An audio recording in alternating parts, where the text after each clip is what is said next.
Hello friends, I am C A Parikshit Bhardwaj. Concurrent audit bank series में हम लेके आए अगला topic, head office balance verification. Generally अगर आप नेशनलाइज बैंक की बात कर रहे हो तो एचओ रिकंसिलेशन ये ब्रांच लेवल पे नहीं होता है। एचओ रिकंसिलेशन ये सीबीएस सिस्टम में हेड ऑफिस लेवल पे होता है।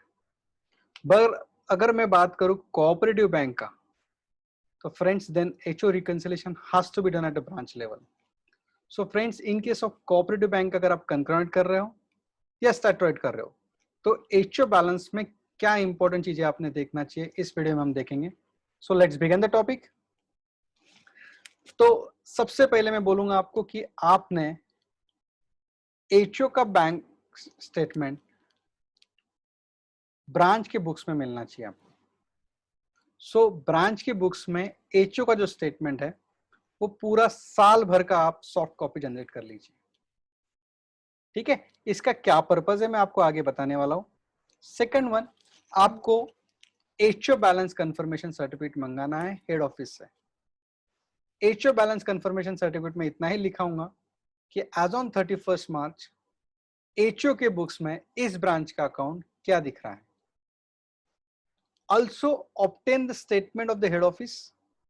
एचओ ने जो ब्रांच को स्टेटमेंट भेजे वो स्टेटमेंट भी आप रिकॉर्ड पे लीजिए। ऑडिट करते वक्त आपको काम में आएगा कि किस तरह से उसको स्क्रूटनाइज करना चाहिए अपन ने। अगर अपने बुक्स में एचओ का बैलेंस और एचओ के बुक्स में अपना बैलेंस मैच है तो रिकंसिलेशन की जरूरत नहीं है। बट अगर कुछ मिसमैच है तो bank manager has to provide us the reconciliation statement. So reconciliation statement record पे लीजिए।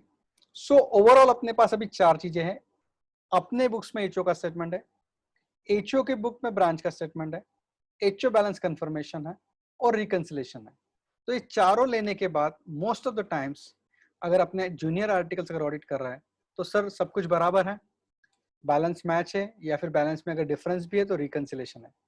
पर मेरे दोस्तों, एचओ में और भी कुछ चीजें देख सकते हैं आप, क्योंकि ये एक ऐसा एरिया है कि जहां पे बहुत सारे फ्रॉड हो सकते हैं, मैनिपुलेशन हो सकता है।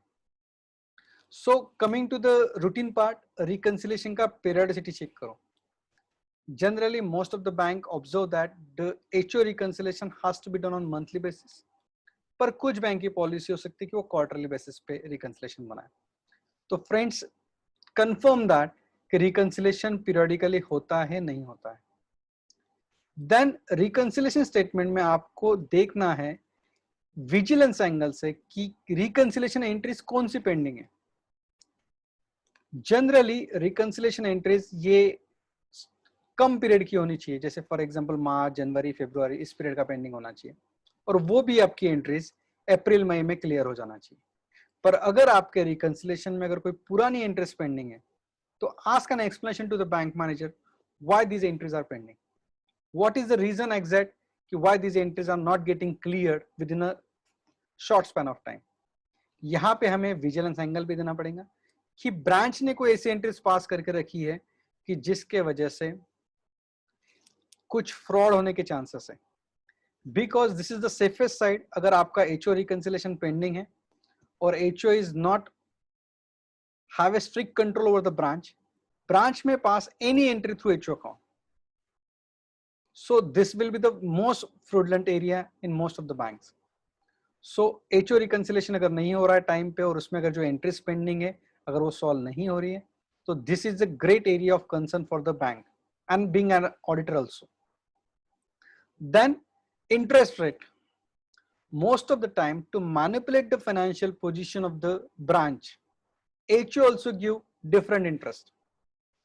For example, interest rate decided by head office to branch is suppose 8% and the reverse is suppose 7%. So इसी रेट ऑफ इंटरेस्ट से इंटरेस्ट चार्ज हो रहा है नहीं हो रहा है चेक करना चाहिए। एक किस्सा मैं आपको ऑडिट का यहाँ बताने की कोशिश करूंगा। एक ब्रांच में, सब ब्रांच में रेट ऑफ इंटरेस्ट था सपोज 7%, एक पर्टिकुलर ब्रांच में इंटरेस्ट डाला था 9%। Overall as a bank financial position is no problem because debit is there and credit is also there. So interest received on HO and interest paid to branch is nullified, having the zero effect on the overall financial position. But towards the branch position, it is going to affect. Branch वो loss में थी इसलिए HO ने उसे interest ज्यादा दिया और वो ब्रांच प्रॉफिट में बताई.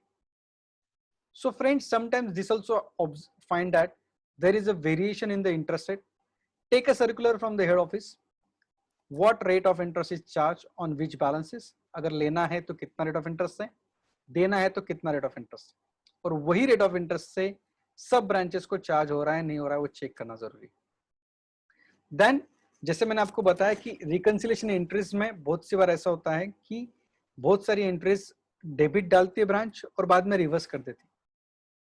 So overall effect is zero, but आप चेक करिए सैंपल बेसिस पे कुछ एंट्रीज लीजिए हेड ऑफिस की जो उनके स्टेटमेंट में दिए और अपने ब्रांच स्टेटमेंट में मैच होती है नहीं होती है.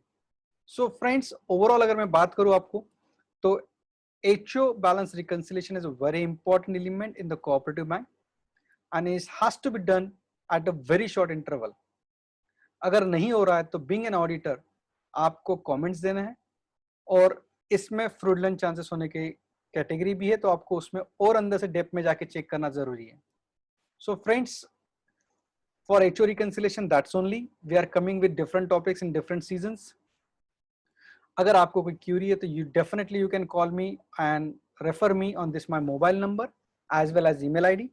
और अगर आपने मेरा चैनल अभी तक सब्सक्राइब नहीं किया है तो I will request all of you to subscribe my channel and hit the bell icon button for latest updates on my YouTube channel. Thank you friends.